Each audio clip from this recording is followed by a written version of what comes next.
Don Ciriaco, muy bienvenido, eméritos. Muchas gracias, encantado de estar aquí.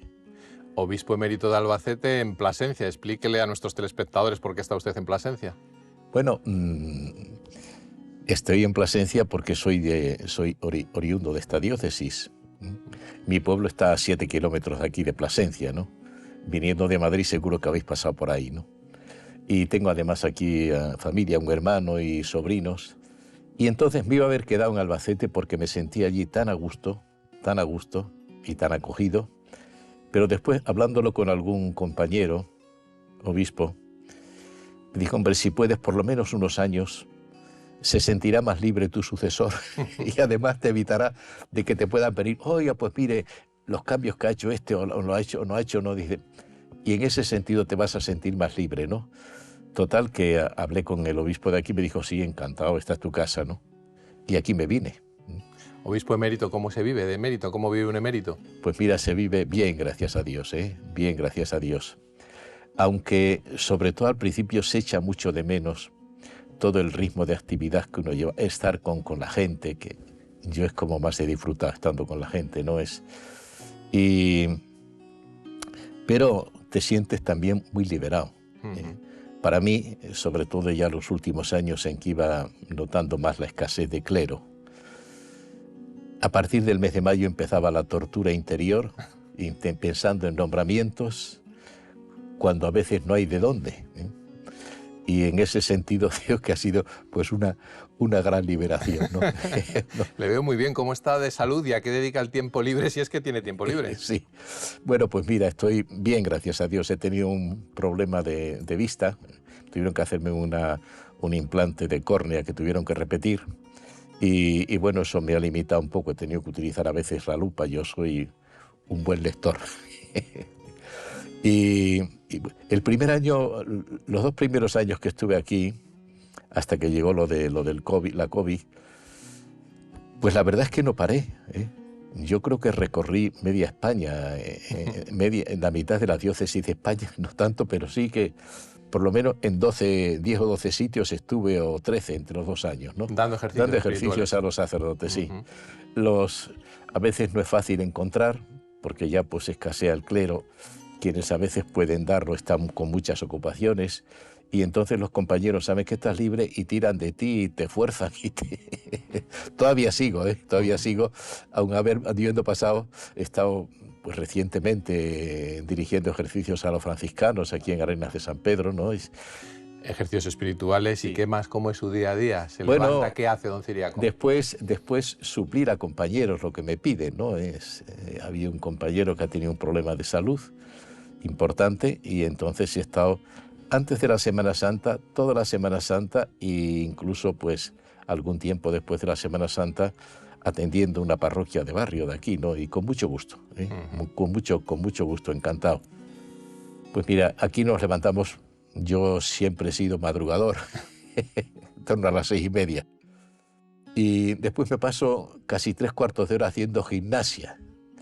Gimnasia porque tuve un problema de columna, de una estenosis, en la zona lumbar. Y entonces, pues iban a haber intervenido ya, ¿no? Pero dijeron, vamos a hacer unos ejercicios y a ser conservadores. Los estuve haciendo y me desapareció aquello. Y yo, pues sigo haciéndolo. Y luego las mañanas suelo pasarlas casi íntegramente, pues o preparando cosas o leyendo, contestando correspondencia, leyendo también las noticias que nos vienen de la conferencia episcopal, ¿no? El Papa Francisco ha insistido mucho en lo del encuentro intergeneracional, que nos mezclemos, abuelos, nietos, jóvenes. Nos acaba de decir que echa de menos a la gente, pero sigue teniendo contacto. ¿Con qué tipo de gente va a pasear solo? Bueno, ¿con qué tipo de gente se relaciona ahora? Es una de las cosas que más echo de menos, el contacto, la relación con la gente, ¿no? Yo tenía pues había unos grupos de jóvenes muy vivos allá, y entonces eso lo echo de menos. ¿Y ha estado en la JMJ como peregrino joven también, o? Pues he estado, porque uno se siente joven todavía, al menos de espíritu, ¿no? A pesar de los achaques y de los años, que la procesión siempre va por dentro, ¿no? Pero he estado y entonces he vivido, pues no quería perderme esta experiencia y además este año que voy sin cartera, simplemente pues a disfrutar, ¿no? Y siempre te enriquece.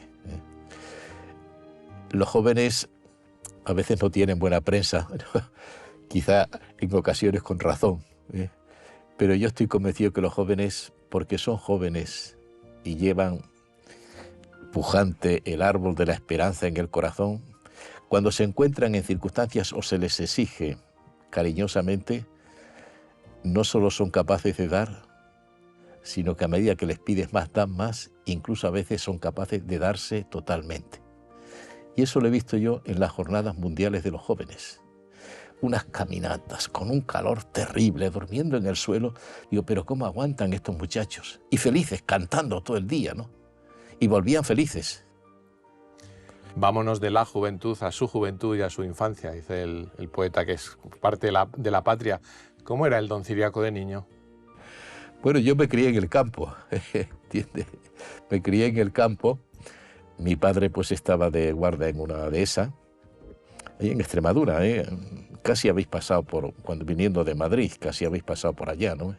Pues en esas fincas que hay entre Navalmoral y Plasencia, por esos medios, de grandes encinares, y por ahí me crié yo, ¿no?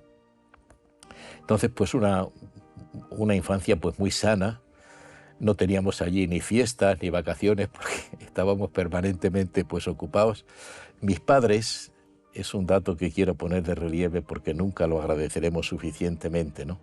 Como allí no había escuela ni maestro, tampoco había entonces vehículos para desplazarnos, pues entonces se llevaron allí primero pues a uno que había sido seminarista, un señor mayor que no aguantó. Y luego buscaron a un viejito de un asilo que había sido maestro. Y allí nos prepararon una especie de escuelita, quitando pues una habitación de la casa. Prepararon allí unas mesas de madera muy toscas. Y allí venían los hijos de los porqueros, de los cabreros, de los vaqueros, de los pastores. Allí teníamos nuestra facultad de letras. ¿Qué les enseñaban en esa escuela de letras y de números? Todo, fundamentalmente aquella enciclopedia grande que había, que nos la aprendíamos de pe a pa. Yo me la sabía de pe a pa, hasta con las poesías. Aquella, la cultura general. Término municipal de Malpartida de Plasencia, que no lo hemos mencionado. ¿Cómo es su pueblo de origen? Hombre, es un pueblo de mucha nobleza y de mucho... Nos llaman chinatos. ¿Chinatos? ¿Por Chinatos, qué? sí. Ese es el gentilicio de no malpartideños, sino chinatos. Y decimos nosotros, y a mucha honra. Chinatos, bueno, ahí hablan de que si vinieron aquí a robar el San Juan Bautista de una parroquia porque no tenían santo en el pueblo y entonces les persiguieron los otros y les tiraban chinas, y yo creo que es seguramente en la zona más antigua del pueblo es muy chinarrosa. De hecho hay un prado todavía de esas que hay en torno al pueblo, ¿no? Que se llama el Prado de las Chinas, y yo creo que viene de ahí el nombre, ¿no? Les hemos hecho ya un pequeño homenaje, pero ¿cómo se llamaban? ¿Quiénes eran sus padres y sus hermanos? ¿Cómo era su familia? Mi familia, pues ya te digo, mi familia muy sencilla, ¿no? Mi padre pues estaba allí en el campo porque su padre estaba de guarda en otra finca. Otra tía estaba, pues el marido de otra tía estaba en otra finca, ¿no? Y entonces, pues allí tuvieron mi madre de Malpartida, pero también una mujer muy sencilla, de unos grandes valores y de una inteligencia muy singular, ¿no? Es muy singular. Y bueno, pues hemos sido 4 hermanos, fuimos 5, porque uno murió de pequeñito, a los pocos meses de vivir, ¿no? Se llamaba Ciriaco. Y como en mi casa, en mi familia, pues el respeto a los abuelos era sagrado, ¿no? Pues ese era el segundo abuelo, Pues le pusieron Ciriaco, pero después vine yo y me volvieron a poner otra vez Ciriaco. Se repitió. ¿Y sus padres cómo se llamaban? Sebastián y Ana María. 4 hermanos, ¿cuántos viven? ¿Tienen relación? ¿Qué relación tienen con su familia? Vivimos todos, gracias a Dios, sí, y tenemos una muy buena relación, ¿no? Sí, con ellos y con mis cuñadas, Tengo las mejores cuñadas del mundo, ¿no? La verdad es que nos queremos mucho, y los sobrinos también, ¿no? Un niño de posguerra, ¿cómo lo vivió? ¿Cómo lo vivió la familia? ¿Y cómo hacer memoria con verdad de toda esa etapa ahora que parece que andamos permanentemente Pues tirándonos mira, los trastos a la cabeza? yo la verdad es que esa época pues no tengo nunca, no tengo experiencia nunca de haber pasado necesidad. Al contrario, no es. Allí había, pues mira, cerdos, que se hacía la matanza, varios cerdos, incluso se vendían a veces, ¿no? Había cabras, que había leche de sobra, ¿no? Había gallinas, de tal manera que además que había familia pues de mi abuelo en Madrid, que eso sí que lo pasaron mal, y se vinieron a la sombra del tío, ¿no? Para poder comer, para poder comer, porque allí en el campo no había necesidad. Cerdos, cabras, ha Sí, sí, mencionado sí. muchos animales y de ahí a pastor de ovejas, pastor de almas, la primera luz de la vocación, Sí, ¿no? Diría, sí, sí. ¿cómo es la primera luz, primer recuerdo de su vocación personal? Bueno, mira, pues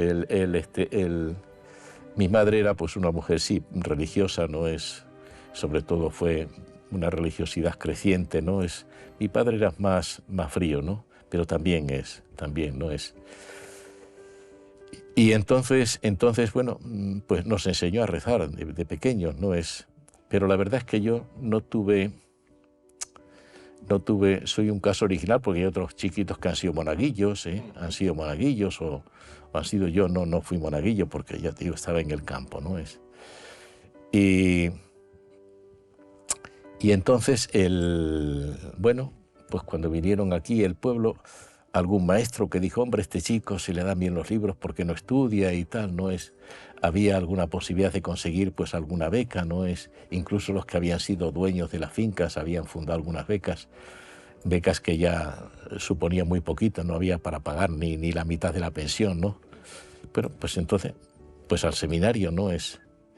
Y yo les digo a veces a los niños que le debo la vocación casi a algún buen maestro, ¿no? Que tuvo esa sensibilidad y esa inquietud también en mis padres. Mm. Ordenado sacerdote en el año 1966, son años muy ricos, pero muy complejos también. Le tengo que preguntar por el concilio, por sus luces, por las sombras, si es que hay alguna, y por la extraña, vamos a decir así, recepción del concilio en España, con todo Sí, lo que ha tenido también de, pues quizás de vocaciones no tan sólidas o que no se hicieron tan sólidas, secularización de sacerdotes, en fin, toda esa época que le sí, llenó que le tocó de pleno, sí, ¿no? sí, sí. Sí, efectivamente, pues mi ordenación de diácono coincidió con la clausura del Concilio Vaticano II, ¿eh? Y yo después, fue en 65. A mediados del 66 fui ordenado sacerdote en junio. Te cuento una anécdota que yo creo que dio consistencia muy importante en mi vida. Al acabar el curso, antes de la ordenación íbamos a hacer ejercicios a la casa de ejercicios, ¿no es? Y el día de la ordenación bajábamos de allí, yo pasé por casa a buscar el alba que me había planchado mi madre, y arriba en la cocina recuerdo a mi madre todavía que me dijo casi llorando, hijo, sabes que ha sido una ilusión de mi vida verte sacerdote, pero si no vas a ser fiel, todavía estás a tiempo. Me lo dijo llorando mi madre. Yo, pero, en fin, como dice Santa Teresa, aquello valióme. Valióme, ¿no? Valióme, lo he recordado muchas veces, ¿no? Bueno, fue un año ciertamente. Primero lo vivimos en el seminario con mucha ilusión, ¿no? Es decir, yo creo que fuimos un poco como los de Maús. Nosotros soñábamos que iba a pegar un cambio la Iglesia y que se iba a renovar todo aquello. Lo vivimos con una ilusión. Recuerdo las crónicas de Martín Descalzo que venían de Roma. Nos conocíamos los nombres de los cardenales que más sonaban, del Alfrin, del otro, del Defner, de los grandes cardenales, ¿no es? Luego vino el concilio, ¿no? Yo te cuento la homilía que yo tuve, yo creo que al domingo siguiente de la clausura del concilio, ya de diácono, que yo iba a una parroquia con un sacerdote mayor y yo hacía la homilía. Bueno, los vientos de ayer barrieron los campos, hoy una nevada. Dicen que año de nieve, año de bienes. Después de la nevada, los vientos del concilio que han arrasado y han quitado tantas costras, y después de la nevada del concilio, de esa lluvia y esa nieve blanca, vamos, esperamos que va a ser una primavera preciosa. Esa fue mi homilía, haciendo, diríamos, ahí una especie de poetilla, de mal poetilla, ¿no? Después vinieron pues años muy borrascosos, con una división muy fuerte, se marcaron mucho las conservadores, progresistas, ¿no? Yo creo que nos faltó madurez, serenidad, preparación interior, ¿no? Es para ir asumiendo aquello. Y bueno, dicen que ha sido así muchos concilios, después de los concilios han sido épocas turbulentas, hasta que se van serenando pues las aguas, ¿no? Pero ciertamente yo estoy convencido que el Concilio Vaticano II fue en el último siglo el gran don del Señor a la Iglesia, lo que preparó a la Iglesia para situarse en este momento incluso histórico en que estamos viviendo, ¿no es? Estudia graduado social en el año, a partir del año 71 en Salamanca. Dos cuestiones: ¿por qué graduado social y cómo era mi tierra, cómo era mi Salamanca natal en aquellos años? Yo estaba ya de conciliario en los movimientos obreros, en la JOJ y en la OA. Si puedo ayudar, pues esto sí que lo puedo hacer. Yo tenía facilidades para el estudio, ¿no? De hecho, lo hice por libre y lo hice con unas buenísimas notas, ¿no? Incluso la tesina, ¿no?, que había que hacer, ¿no? E hice graduado social en Salamanca. Salamanca, pues una ciudad bellísima como siempre. Yo, en fin, darme un paseo por la plaza, hacer el recorrido desde ahí hasta la catedral y darte una vuelta por la fachada de la universidad, es una gozada, ¿no es? Vamos a hacer ese recorrido ahora, pero por la diócesis donde ha sido obispo, además de administrador apostólico en esta diócesis. Coria Cáceres, muchos años en Coria Cáceres. Coria Cáceres, ¿Cómo sí. es esa diócesis? 14 años y pico. ¿Cómo es esa diócesis? Sí. ¿Cómo son esos feligreses? A don Jesús, el que está ahora, que ha venido recientemente, lleva un año, me parece que lleva ahora, ¿no? Cuando le felicité por el nombramiento, le dije: Jesús, no sabes la esposa tan guapa que te ha tocado. Él me escribió: ¿cómo te lo agradezco? Y el ánimo que me da, me decía, ¿no? Pues realmente es una diócesis, un encanto de diócesis, ¿eh? Yo, cuando me avisaron, y bueno, pues en fin, la peripecia que esa de tienes que ir a la anunciatura, llevar estos papeles, que me dijo el obispo, digo, si esto lo hacemos en Seur, y llegan allá de... no, tiene que ser personalmente. Y uy, madre... Ya él me dijo, bueno, hay que estar disponible, en fin y tal, pero no me dijo nada, ¿no? Por el camino digo, Guadix, pensaba yo que estaba vacante, ¿no? Cuando llego ayer, anuncio y dice, bueno, mire, no es que quería comunicarle que el Santo Padre era nombrado obispo de Coria Cáceres. No lo pensaba, porque conocía mucho al clero de Cáceres, a muchos curas, ¿no?